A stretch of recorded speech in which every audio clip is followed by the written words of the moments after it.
Simba and I are in the Medicine-Bow Route National Forest in Wyoming. We're going to be hiking the Medicine-Bow Peak in Lakes Loop.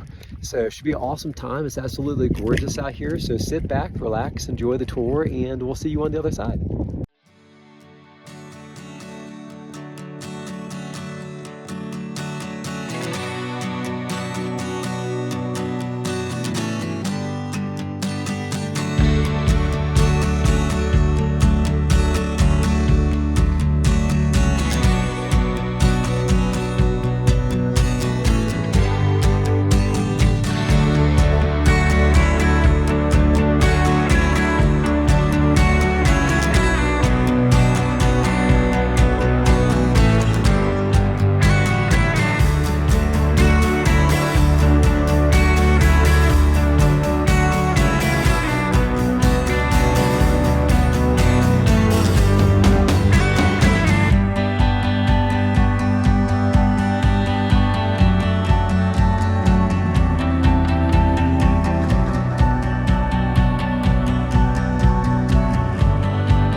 The bark means that we're at the end of the line, which also means that it's biscuit time.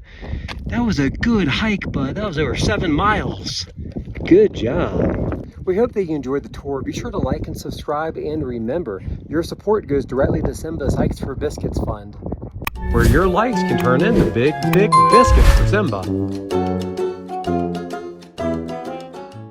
see you next time, travelers. Chasing sunsets and paw prints across the country. That's life on Paws and Wheels.